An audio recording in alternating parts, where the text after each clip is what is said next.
me now? Yes. Nice condensed mics. Yeah, exactly. Let's do it right. How are you, man? I'm doing well. Thank you for being on the show. Yeah. How you holding up over there with everything going on? Where are you? I'm in Connecticut. I'm on the shoreline. So we actually have some wineries around here. Very prevalent in this state, actually, the wine scene. And you're on the West Coast. Yeah. Right? LA, Los Angeles. You're in LA. Okay. Yeah. I mean, it's right now, life is still sane over here. It's easy to be in a town like LA during something like this. We have a little more breathing room. It's not like San Francisco or New York. So, yeah. Got it. Yeah. Got a lot more space. You can go outside and not be on top of people. You still have your private car. I feel bad for people in New York right now with everything that's happening. I mean, how are you going to get around? You're not, That's true. Yeah. And it's a tragedy. What's unfolding. Yeah. A lot of them live in this area. They leave the city Sure. and come to this area. So something to look out for on my end. Yeah. Yeah. So tell me a little bit about the podcast and the distribution as well. Yeah. So this is the first podcast. This is my first episode ever. Cool. So, distribution, I'm going to be working with an SEO person who's going to actually place this once that happens. Nice. I was actually talking about your other business, your wine distributing wine, right? Yes. Yeah. So, I work for a boutique Italian company, and the supply chain is suffering at the moment. Yeah, I've been there 2 years, so okay. I'm green. Nice. As far as sales goes, it's relationships. Oh, it's a long game. It's like anything. It's like, you get in the mortgage industry or you get in anything like that. It's just, building that client list for sure. Yes. Yeah. So, I have the capital city and a fairly large territory to build my, base. And it's a beautiful thing. I'm having fun. I'm definitely having fun at this point. So are you mostly restaurants or mostly retail? So being a smaller company, we don't have divisions of on-premise, off, which I do enjoy, because beginning of the day, you're in some small package store dealing with, Joe Schmo, and then you're in a fine dining place by the end of the day. And it's, you meet all types. Yeah, 100%. And both ways, it diversifies you a little bit. And then also, I know people who do it and they say grocery store, it's all right, but you're just trying to get, the kind of best shelf space and, the price point that's going to work for that and sell as many as you can of that. Whereas the restaurant, sometimes you get to have more fun and put in some of the fun boutique stuff. So. Absolutely. And that's where I've realized I have the most fun. I mean, I enjoy the most working with restaurants and, getting a manager excited about a certain wine. Like you, I'm a sommelier. I just have the introductory. And cool. So working with restaurants is absolutely, the most fun, because now that I'm in distribution, and that was one of my questions. If I can bring it up here, you're a som. Are you certified? Yeah, certified level 2. And was that when they were just offering the 3 levels? No, there was 4 levels, but I will say, I think when I took it, you only had to do 1 and 1 for the tasting, right? White and red, and now you got to do 2 and 2. Do they really put a blindfold over your? They didn't for me. I don't know. That's a new thing, maybe, but they didn't for me. I think that was just a comment I saw on some kind of. No, I've never heard that. Because you got to be able to write. You got to be able to write the answers. That's right. It's written. So. But yeah, I mean, if as you get closer, if you need any advice with any of that, let me know. I mean, you should definitely, if it's not from me, just work with somebody who already took the test for sure. Yes, absolutely. I worked in retail for a brief time while I was doing distribution, and you meet all kinds of sommeliers, I think, in the buying side more so, and a lot of different groups happening. That that's the best way to learn, with the tasting, would you say? Oh, I mean, yeah, either be in a group or if you're in a position like you where you get to taste a lot of stuff, but you're primarily only tasting Italian, right? So you're going to have to get in a group for sure. So yeah, we started out just Italian, and our portfolio spans the globe, but Okay. which luckily. Nice. Yeah, yeah. I mean, either way, I mean, you got to just find some way to be able to taste pretty regularly and hopefully have it led by somebody smarter than the rest of you. Like that was Yeah. what I did. I had a buddy who had already passed it and he was working as a som at a restaurant. And so he was able to lead our tasting group and kind of help us out. Yes, yeah. That was one of the things going into distribution. I said I want to be surrounded by people who are smarter than me, and I said it definitely. in the interview, and the look on their face was good. They're like, "Yes." Yeah, Smart. yeah. I mean, that's I work a couple nights a week at a spot where I som/bartend sometimes, and it's a place where I have people. I've got one guy going for his master's, so I definitely have people who I can learn from, which is pretty cool. That was one of my questions. You're still on the floor, as they say. If you're not in a restaurant, you're not a som. Yeah, minimally. I'm there a couple nights a week. It keeps me sharp. It keeps me going insane in the house because I just work primarily out of the home, and so it gets me out and dealing with people and customers, and allows me to taste some stuff. I work at a spot where they pour some pretty baller stuff. So it's stuff that I would never get to try otherwise. So that's pretty cool. I get to try some bucket list wines that I just would never get to try. Very cool. Very cool. Yeah. So, well, yeah, let me know so what do you want to kind of talk about as we get into the podcast and stuff? Or I guess it doesn't matter. I mean, we can just go. I can almost be surprised. I don't mind. Yeah. Well, so I am recording already. Okay, cool. And I guess we got 40 minutes tops. Okay. So let's get into the questions then, right? Yeah. So basically, I've only been following you for a few weeks, and the show for probably over a month now, at nearing up to my sommelier certification on March 20th. And now with coronavirus hitting our shores, they canceled it. Yeah. And it moved a little it to more time September. to study at least. Exactly. Well, yeah, I was nearing that 3-year mark, so I had signed up for the March 20th exam. Well, thank God. And so, how's the pandemic affecting your stream or streams of income at the moment, or just your overall? Yeah. I mean, the biggest, so for streaming wise, it's good, right? People are staying home and watching TV, so that part is good. And there's definitely an opportunity, and obviously you've seen it with a lot of retailers to sell wine and have it delivered to people's doors. So that's nice. Although that's a whole longer conversation we can get into of why that's such a broken system in America. Mm-hmm. That's, I always say it's easier to ship a hand grenade than a bottle of wine. Yeah. But so there's definitely opportunity there, though. You have a lot more people buying wine online, which a lot of people, believe it or not, like the bulk of wine sales are still done in store. Mm-hmm. And even though there's a lot of people selling wine online, it's usually as a supplement to their normal business. It's not the main business. Places that make it the main business have a really, really hard time. There's not many that can make it as just a direct-to-consumer wine program.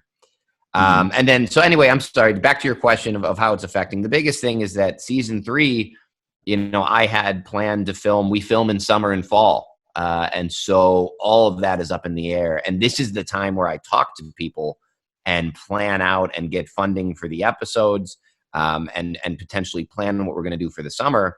And that's all come to a screeching halt. I had one episode locked in 100% that I'm supposed to film in June that we'll see if that happens. And then the other ones, I can't talk to them about a travel show right now because it's just, who knows when we'll be able to travel. Insane. Yeah. And the restaurant's closed as well. Yeah. And the restaurant's closed as well.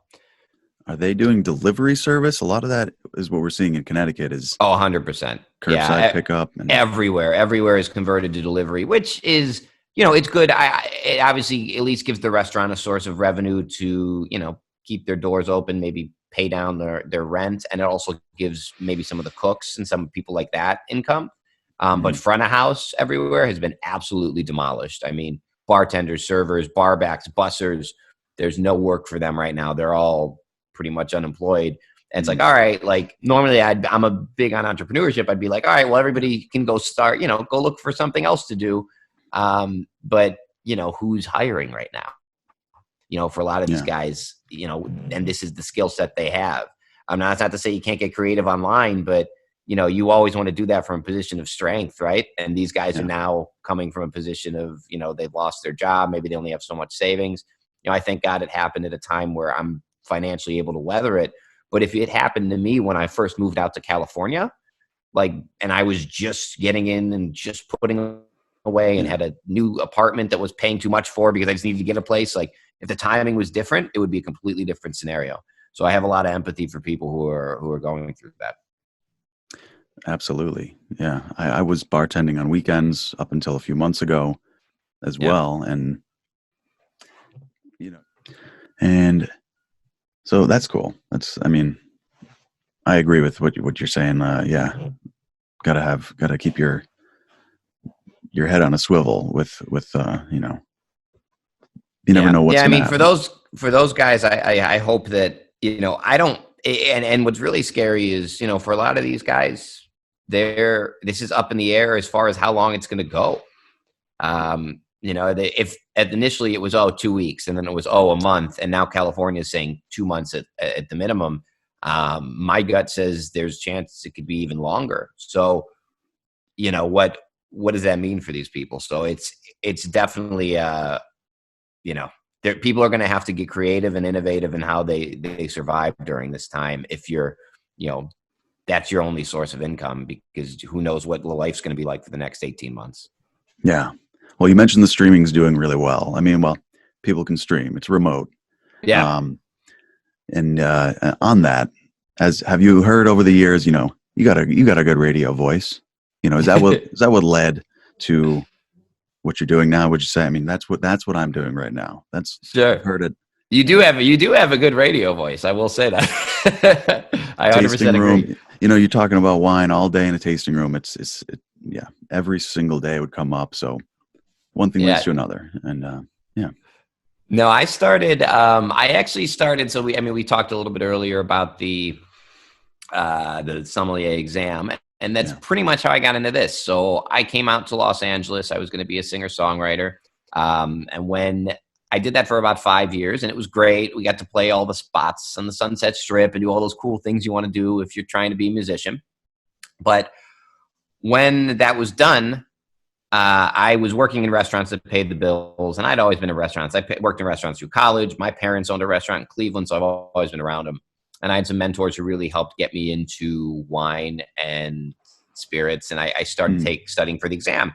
Took the exam, passed it. Great for me. I didn't mind studying. I was going to use it, every day. But as I was looking, I was like, there's no way for average people to get this information, especially via video. There was guys in front of a webcam with their glasses set up. Nobody was putting it with the graphics. Nobody was breaking it down in ways that were simple, and nobody was combining it with the travel, which to me is what it's all about. Wine is inherently about place, and nobody was doing that. And there's a lot of reasons why that hasn't been, and we can get into that if we want, but there's a lot of reasons why there hasn't been a travel and wine show. But I had a unique set of skills where I could pretty much execute it on my own. I was like, all right, I have an IT degree. I have a business degree. I know about the wine. I did the music thing, so I'm fairly comfortable in front of the camera. So all I really need to learn is how to learn the aspect of video production. That was the thing that was the X factor for me. So once I invested some time into learning that aspect of it, it kind of came together naturally.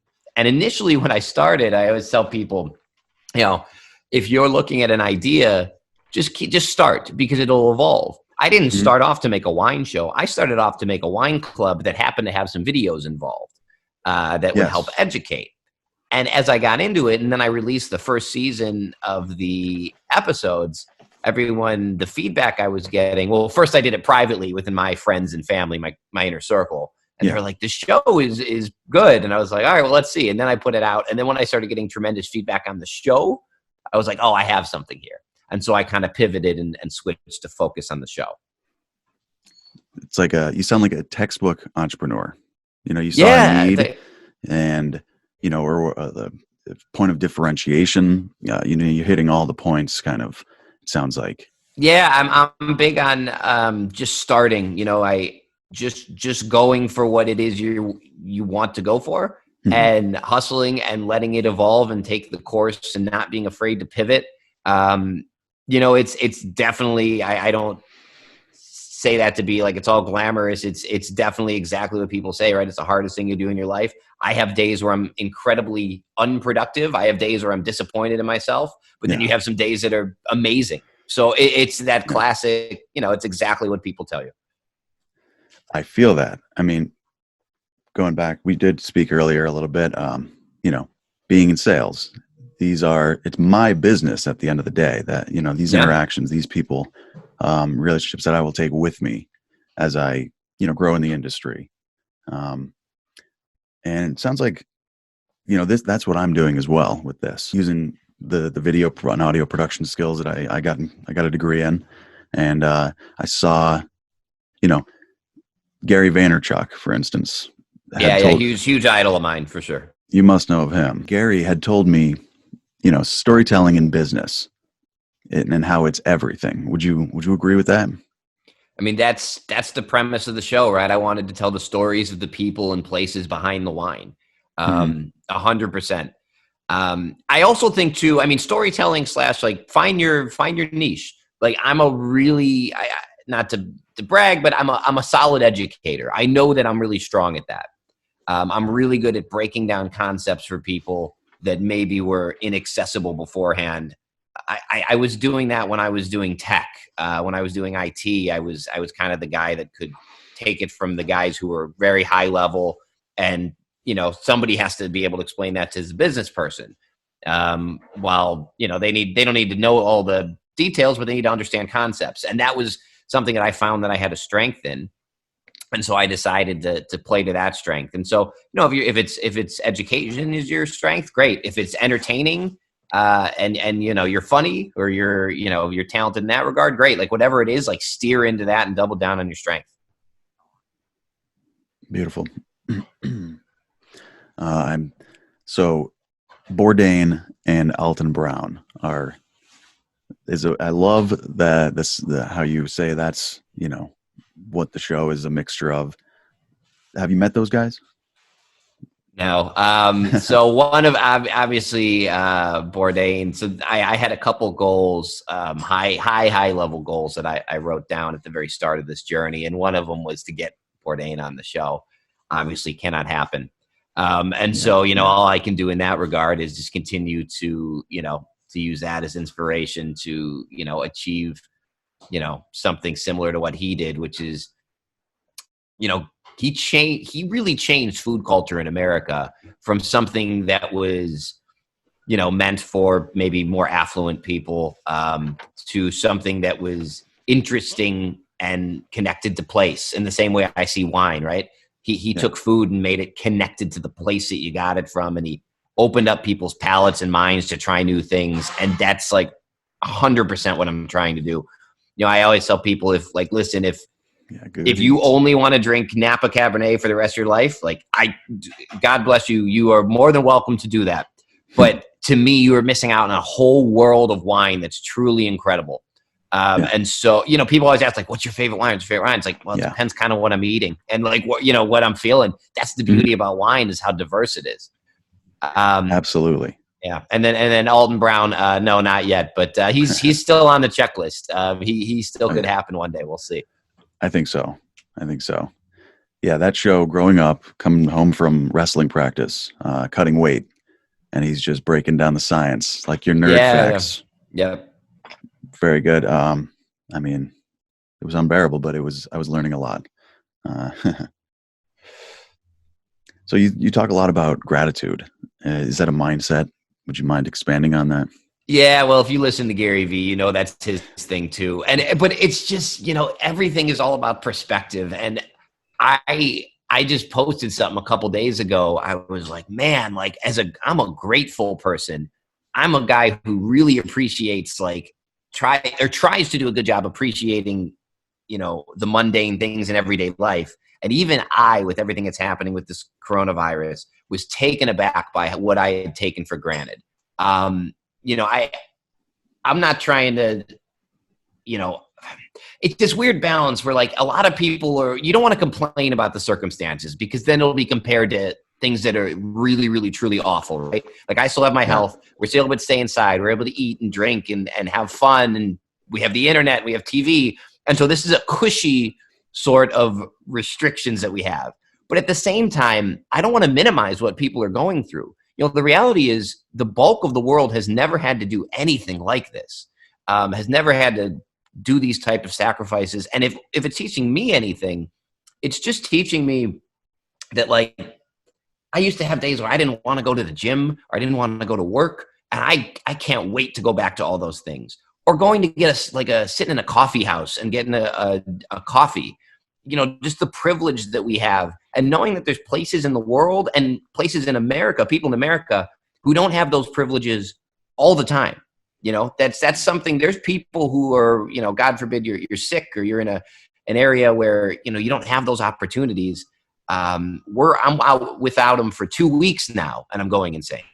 So putting all that, this has been a truly eye-opening in that regard of like, oh, I thought I was a grateful person, but like there's so much gratitude in just the mundane things in everyday life that I need to focus on more. And then on a different scale, like before all this happened, I still try and, you know, I tell people like, listen, you know, every time I see a bad review of a place on Yelp, I'm like, you understand that like you are in the 1% right now. Everyone says, oh, the 1%, the 1%. It's like you are in the top echelons of the world that you're able to go sit down at a place, order exactly what you want, have them bring it to you from, you know, place items and things from all over the world, whether it be wine or the ingredients. And it doesn't, you know, this is a thing that 200 years ago that was reserved for kings, and now we get it on an everyday basis. And so I try to remember everything when I'm out just doing things like that, and continue to use that as motivation when I have bad days with the business and I have failures with Vias for Vino, because it happens all the time. I get ignored a lot like any other entrepreneur. It's a lot of sales and cold calling where people just don't respond to you. And to try and just put it in perspective and be like, well, thank God I can do the work, because some people don't have the opportunity to do this type of work. So I should just shut up and keep working. I agree. I did a Facebook status of, you know, gratitude for my retailers who are, you know, essential. So, you know, they're open, liquor stores are open for business, and, you know, go pay them a visit, pick up curbside. That's what you see a lot of, is people helping out right now, creating masks. I love the way that people, there's been, you know, some shady dealers, you hear about some people hoarding this or that or the other, but for the majority, the vast majority, I've seen more good than bad. I've seen people coming together to help out their communities. I've seen people doing exactly what we just talked about, which is being more grateful for, I think we're going to come out of this more grateful for the things, you know, I live in a city of excess. I live in Los Angeles, and everybody goes out to eat and drink every single night.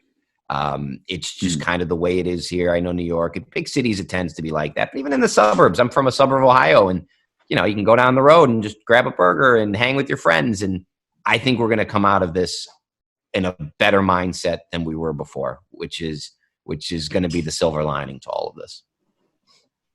Great. Hey, I hope you're right. Yeah, we've kind of breezed right through what I had prepared, you know. Oh, that's okay. Let's keep talking. Yeah, or we cut it whatever you want, but I love chatting about all this. Awesome. I mean, so I got my start in a Connecticut vineyard. Are you familiar with? I've never had a Connecticut wine. No, but people always ask me, you know, I have my fans are all over the country. Oh, have you tried Michigan wines? Have you tried, you know, Vermont wines? Because they make wine in every single state. There's not a single state they don't make wine in. And the reality is that most of them aren't distributed in most places in America. And that has to do with a little bit of what I was talking to beforehand, which is there's a handful of large distributors that kind of control the bulk of where wine is distributed, and one state might not have access to the same things. You know, at any given time, the state you're in probably has access to about 10% of the total wines that are available for purchase in the United States. We don't have free trade when it comes to wine. I can't just, as a retailer, I can't just make my wines available nationwide. It's not allowed. I'm only allowed to ship to 14 states. And so if you think about international wines have to come from retailers. They obviously can't come from a producer in America. They have to come from a retailer who got it from an importer. Yeah. And so, you know, in Connecticut might have a specific wine from Burgundy that you had on your trip to California at a restaurant, and you won't be able to get it. And so it's a really broken system in that regard. There's a lot of lobbying involved that basically keeps the states all having their own separate laws. And so I'm hoping that changes and we can have more access to more diverse wines within the next 5-10 years. Do you see it changing at all at the moment?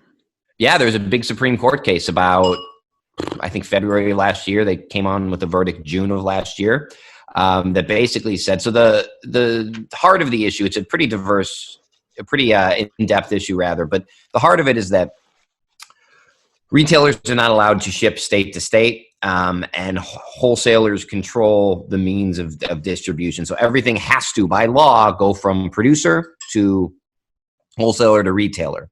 So as a consumer, you can't necessarily, get your wine directly from a winery.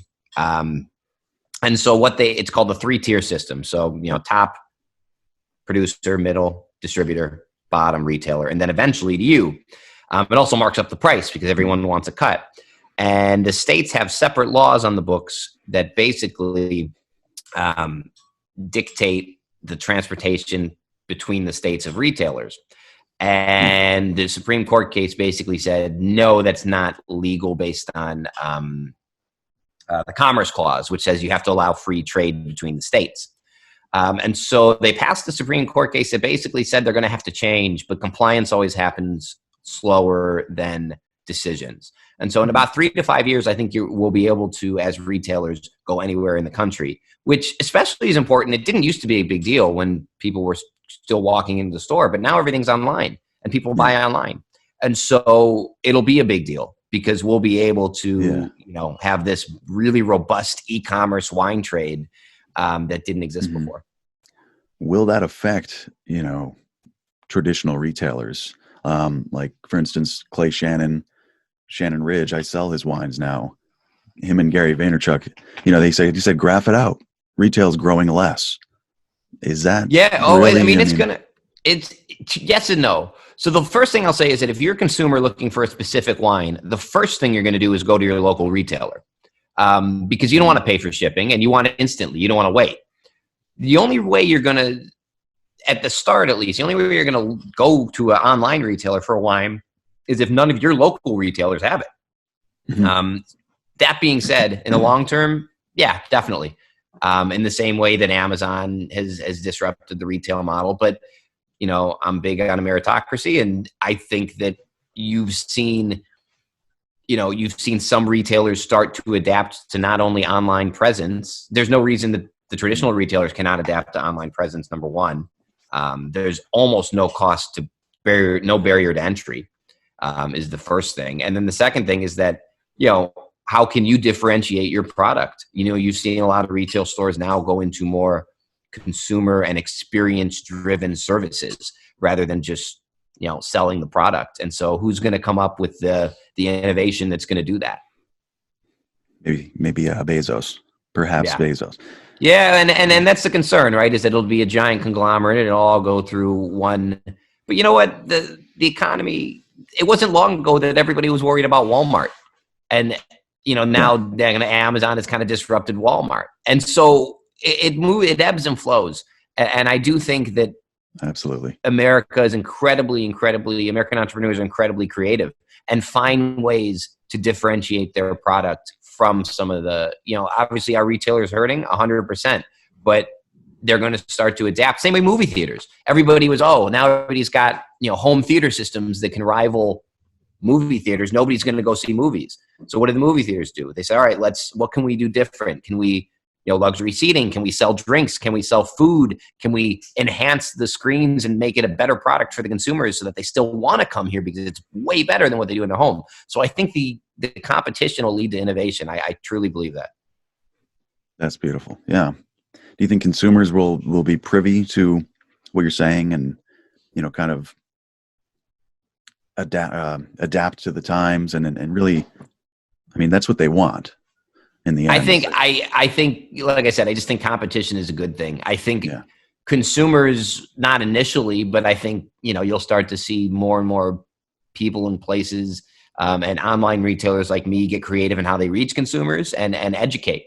Mhm. And so it's not the consumer's job to educate themselves. It is, but it's as much our job as retailers and educators to go out and reach them and find your consumer.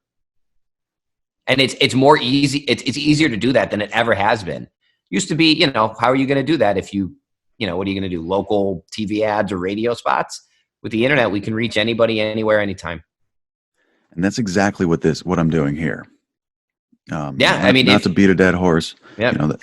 I had asked Gary as I was starting this job, how can I add value to this medium-sized company? And he was like, do some Skype interviews, post that to Greenwich, Connecticut, like you mentioned.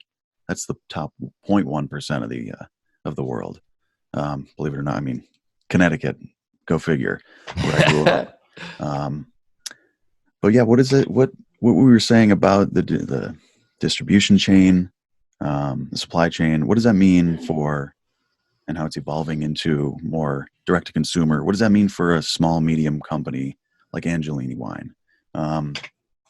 We're an importer and distributor and wholesaler, and we supply 14 states. Sure. So, well, the good thing about what you're doing is, so the large distributors, everyone's like, oh, the large distributors. Well, large distributors have to import large wineries because they have to meet the demand of, if I'm one of the big wholesalers, I have to meet the demand of how many grocery stores, that are in my region. So I have to get a wine that is going to be produced at a very, very large level. Mm-hmm. But wine is one of those things in particular where, like, I don't buy large mass produced wine. Mm-hmm. I look for medium to small distributors, and large distributors can't work with those guys. They can't import those guys. They don't have time to go, pitch them to a grocery store or retailer or restaurant and then have them, not be able to fulfill the supply of how many they need to make a profit. So I think for what you guys are doing, you're perfect in that wheelhouse. You're going to import wineries that are at the same kind of level, small to medium sized wineries as you. And so there's a market for that. And also, usually the small and medium sized wineries have more of a premium markup. The big boys are playing for stuff usually that's, a little less expensive. And so you'll be able to, target kind of the more premium market. Great. Well, thank you for that.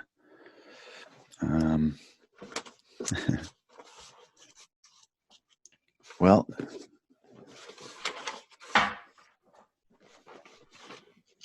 like I said, we breezed through what I had prepared. No, that's okay. I'm having fun. I like, Yeah, it's really it's a pleasure to meet you. Definitely. Yeah. I mean, I'm honored to be the first guest. That's pretty cool. I'm excited. So when are you going to release it? When's it going to come out? So my plan is you just happen to be the first one, and I want to also interview the founder of Angelini Wine. Sure.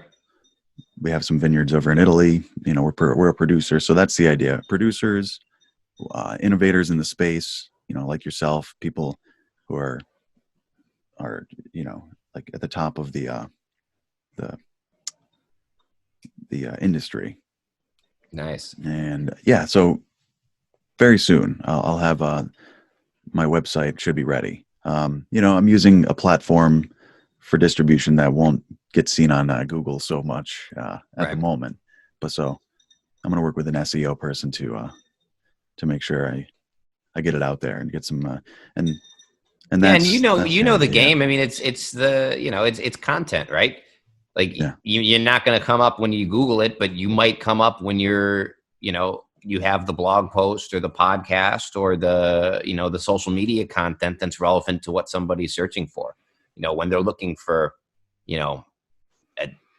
something, an article about the best Italian wines to drink right now, or what it might be. That's how you'll be found. And the game. I mean, it's creating content, it's telling the story behind the brand too.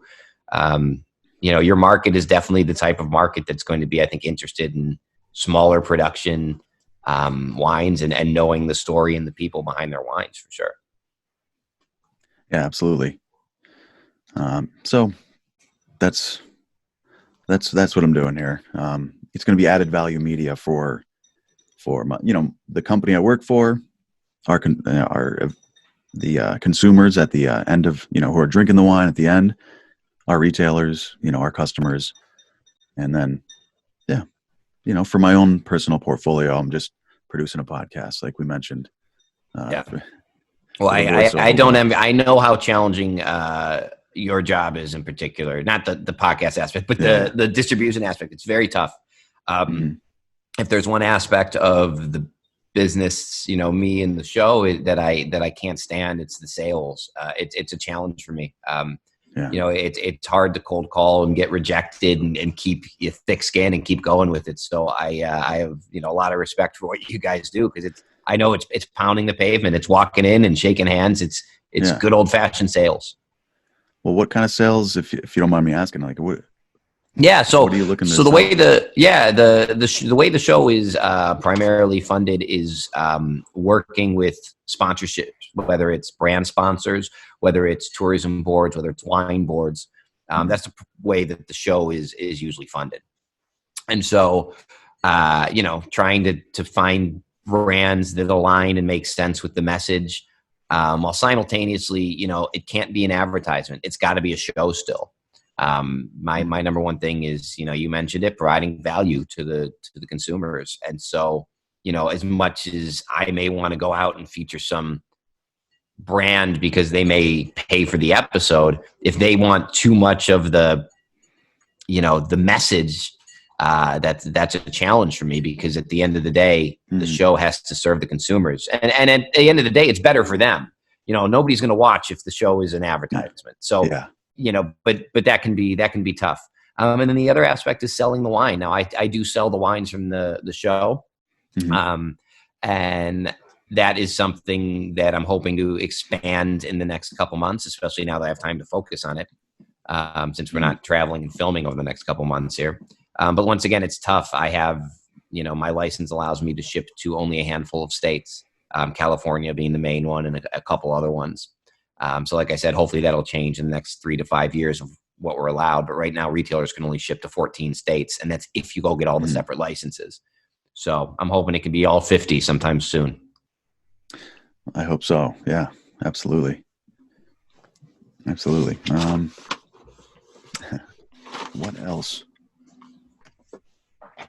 So, very good. I mean, I feel good about it. If you feel like you got what you need. I think so. I really appreciate it, Vince.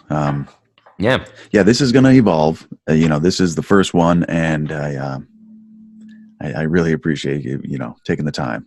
Yeah, of course. Thank you for having me on this. You could probably edit too. I probably rambled on a few questions, so you can edit me out. Yeah. Cut me down a bit. But no, I appreciate you having me on. Like I said, I'm happy that I'm the first guest. I'm very honored. Great. Well, I wish you luck in in isolation and everything, and get some fresh air as well. Yeah, exactly. Get out of here. Get out of your sweatpants whenever you can. And I'll stay tuned and spread the word. You already have some, my little sisters in Portland, Oregon. I said, you got to watch that Oregon episode. Yeah, man, I had fun in Oregon too. That was such a cool place. It was the first place on the West Coast. I was like, I could settle down here long term. I loved it up there, man. Yeah. Yeah. We have a great producer up there, Broadly Vineyards. Okay, go. But she said, we're binging it now. Thanks. Oh, that's so awesome. Yeah, that's a good thing. I mean, most people who start watching the show, they'll start binge watching it. The problem is they'll binge watch it and get all the way through, and then they're like, when's the next one? And I'm like, yeah, I need some time. Yeah. So, but I'll keep working hard to make episodes. That's for sure. Great. Well, thank you, Vince. And I'll send this out to you when it's going to be available, and I'll reach out then. Perfect, brother. Well, thank you so much. Great. Thank you. See you Take care.